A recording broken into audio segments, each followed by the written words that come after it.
Halo semeton, jumpa lagi bersama saya ya di Bonseller Bali semeton. Di kesempatan video kali ini seperti biasa, kini di depan semeton sudah ada bonsai semeton ya, hampir jadi ini semeton dari jenis dari ilang-ilang semeton. Dan bahan bonsai ilang-ilang ini mau saya proses lagi semeton. Setelah berkali-kali, mungkin teman-teman yang selalu mengikuti channel ini dan mengikuti video-video saya sudah mengetahui bahan ini. Ini saya kerjakan dari memang benar-benar nol sebenarnya, dari dongkelan. Saya tanam dan proses di ground. Dan sekarang saya tanam di pot dan lanjut ke semi ground sebenarnya. Ini pertumbuhannya cukup lumayan bagus sebenarnya. Dan terlihat nih dari bawah tumbuh sangat banyak sekali. Ini saya sendiri sudah termasuk terlambat untuk menanganinya semeton ya, karena ada sedikit kesibukan. Oke semeton, lanjut saya akan mengajak semeton memproses bahan ini. Dan sebelum itu, seperti biasa semeton, jika suka dengan video saya ini bisa di like, nanti di komen juga bisa, di subscribe dan juga di share ya videonya semeton ya, agar nanti teman-teman sehobi pemula bisa menonton videonya dan bisa tertarik untuk nantinya bisa membuat bonsai dari bahan ilang-ilang. Nanti kita akan bersihkan sebenarnya cabang-cabang atau ranting-ranting yang tidak terpakai, dan yang tumbuh dari bawah seperti ini kita bersihkan. Nah, ini tumbuh dari akarnya sebenarnya, batangnya tumbuh dari akar. Ini bisa kita bersihkan, atau bisa juga kita gunakan untuk membuat akar, membuat akar dari batang atau tunas yang tumbuh dari bawah, dari bongkol sebenarnya. Kita bisa manfaatkan untuk dijadikan akar, dan itu sudah saya lakukan pada bahan bonsai ini sebenarnya. Nanti sebenarnya akan saya ajak melihat nanti ya seperti apa hasilnya ya. Batang yang saya tekuk ke bawah dan dijadikan akar sebenarnya. Seperti yang terlihat itu sebenarnya, ada yang garis 3 ini. Nah, itu dari dulunya cabang juga seperti ini sebenarnya, tumbuhnya di bawah.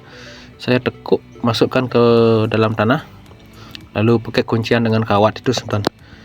Nanti setelah tumbuh akar kita bisa potong. Nanti lama-kelamaan akan menyatu sebenarnya. Tidak menyatu sih, tapi akan membesar dan saling berdesaan, jadi terlihat seperti akar sebenarnya. Dan nantinya memang tumbuh akar, tapi itu adalah awalnya cabang sebenarnya yang dijadikan akar. Oke sebenarnya, ini prosesnya kita bersihkan dulu bagian bawahnya agar enak dipandang sebenarnya, dan bisa kita lihat nanti bagian bonggol atau akarnya seperti apa, agar tidak penasaran sebenarnya. Nanti setelah ini bersih, baru kita lanjut ke bagian atas, membersihkan bagian atas. Nah, di cabang-cabang atau ranting yang tidak terpakai, agar bisa pertumbuhannya bagus. Oh ya teman-teman, untuk bahan bonsai ilang-ilang ini saya proses kurang lebih ini sudah hampir apa sudah sampai 2 tahun nih, kurang lebih sebenarnya sudah ya, bisa dikatakan mencapai 2 tahun, dan dengan hasil seperti ini. Dulu waktu di ground, karena saya jarang tidak sempat begitu setiap hari ke tempat ground, jadi ya sedikit terbengkalai. Jadi agak terlambat pertumbuhannya. Kalau memang kita dapat memprosesnya setiap hari atau setiap waktu, kita bisa membuat bonsai ilang-ilang dengan ukuran medium seperti ini.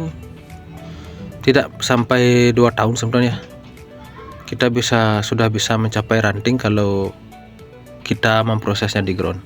Tapi kalau kita memprosesnya di pot, hanya di pot tidak semi ground, juga akan lambat sebenarnya, lebih lambat lagi, bisa mencapai sampai 3 tahunan untuk membuat satu bonsai seperti ini. Oke teman, sudah selesai untuk mempruningnya teman-teman. Sekarang lanjut lagi untuk proses wiringnya teman-teman. Kita kawat untuk mengarahkan, ada anak cabang, ada ranting nantinya. Ini bongolnya sebenarnya, perbandingannya dengan kepalan tangan saya cukup lumayan. Nah, ini yang saya sebut perakaran tadi teman-teman, akar yang dibuat dari batang sebenarnya. Akar yang dibuat dari batang yang ditekuk ke bawah, hasilnya seperti itu. Ini penampakan batang utamanya, kekar berotot sebenarnya, ya itulah karakter ilang-ilang. Cuman untuk ilang-ilang itu sangat sulit diranting ya sebenarnya. Sepengalaman saya memproses bahan bonsai ilang-ilang itu sangat sulit diranting sebenarnya. Apalagi kalau kita proses di pot, itu tumbuhnya ranting tuh hanya satu ruas, setiap pruning satu ruas, akan tetapi satu ruas itu tidak panjang, nggak sampai 1 mili sebenarnya, mungkin di bawah itu sebenarnya. Makanya sangat sulit sekali untuk perantingan dari ilang-ilang. Memang bisa sebenarnya, tapi ya kita harus ngeground sebenarnya, atau enggak semi ground, atau dengan media yang terus diganti, karena untuk perubahan yang hilang ini, perubahan akarnya sangat cepat sekali sebenarnya.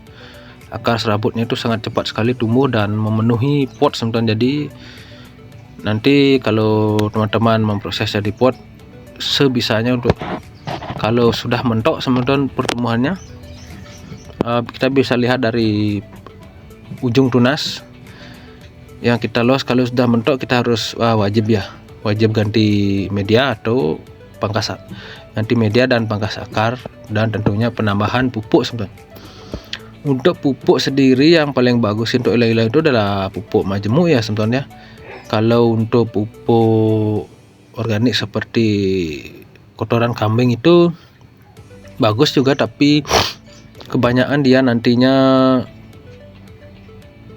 jalur pupuknya itu nanti diserap pohon dan dibawa nanti dijadikan buah sebetulnya. Jadi alangkah baiknya kita menggunakan pupuk majemuk seperti sepengalaman saya nanti, agar bisa pertumbuhannya maksimal untuk percabangan dan perantingannya, agar tidak terjadi tumbuhnya bunga dan buah dulu sebenarnya, agar bisa nanti kita selesaikan untuk perantingannya. Setelah itu baru kita bisa hiasi nanti dengan tumbuhnya buah sebenarnya. Itu sedikit tips dari saya sebenarnya untuk pengerjaan dari bahan bonsai ilang-ilang. Untuk di sini ada yang saya lepas kembali kawatnya karena sudah sesuai dengan apa yang saya inginkan tentunya untuk pengarahannya. Dan ada yang saya arahkan kembali, saya kawati untuk mengarahkan percabangan, anak cabang dan ranting tentunya sebenarnya, agar sesuai seperti apa yang saya konsepkan dan seperti yang saya ekspektasikan untuk hasil jadi nantinya sebenarnya. Ini lumayan sebenarnya untuk memakan waktu untuk pengerjaannya, karena ada satu cabang yang ke belakang itu sebenarnya yang saya kawati sekarang. Itu pertumbuhnya tidak pernah maksimal sebenarnya, entah kenapa ya, saya juga kurang paham, entah kurang pupuk. Tapi untuk pupuk saya selalu tetap ya, untuk pemberian pupuk dan penyemprotan desinfektannya, insektisidanya sebenarnya, untuk menjaga kesehatan pohonnya. Dan entah kenapa untuk cabang yang terakhir itu yang ke belakang, untuk backgroundnya itu memang kurang sebenarnya. Jadi saya tidak bisa menyeimbangkan untuk percabangannya, sebenarnya tidak terlalu balance lah dengan batang utamanya. Dan ini untuk mahkota, dan ada satu cabang yang menjuntai ke bawah sebenarnya, seperti cascade lah. Tapi ini kalau kurang lebih ya konsepnya, karena batang yang saya dapatkan dulu waktu pendongkel ini cukup tinggi, ini bisa dibilang bunjin sebetulnya. Tapi kalau bunjin di bagian atasnya itu sedikit daun dan percabangan atau perantingan atau tajuk awan-awannya, tapi ini banyak sebenarnya. Entah ini konsepnya seperti apa, yang penting sudah sesuai dengan ekspektasi saya untuk bonsai ilang-ilang ini. Ini tinggal sedikit lagi pengerjaan sebetulnya. Ini sudah hampir selesai sebetulnya. Kita tinggal menunggu ranting sebetulnya. Kalau sampai di ranting bisa sebetulnya cepat ya. Untuk anak dan cucu ranting itu yang memang cukup sulit menurut saya, sulit tumbuhnya sebetulnya, tidak untuk memanjangkan itunya, rantingnya itu yang sulit. Untuk mendapatkan satu ruas yang seukuran 1 cm saja dalam pembuatan anak dan cucu ranting sangat sulit sebetulnya. Ini penampak dari atas sebetulnya, ya lumayan lah sebetulnya untuk pemula yang masih belajar dalam memproses bahan bonsai ilang-ilang. Tapi inilah tantangannya sebetulnya, bahan bonsai yang baru, tapi menurut saya pribadi sangat enak sekali mengerjakan bonsai ilang-ilang. Oke sebetulnya, ini hasil akhirnya, dan ini bonggolnya dan percabangannya. Ini dia hasil pembuatan akarnya dari cabang sebetulnya, dan ini hasil full dari pohonnya. Oke sebetulnya, sekian dulu video saya kali ini, semoga bisa bermanfaat dan juga dapat memberikan inspirasi. Salam satu hobi, salam bonsai dari Bonseller Bali. Sampai jumpa di video selanjutnya.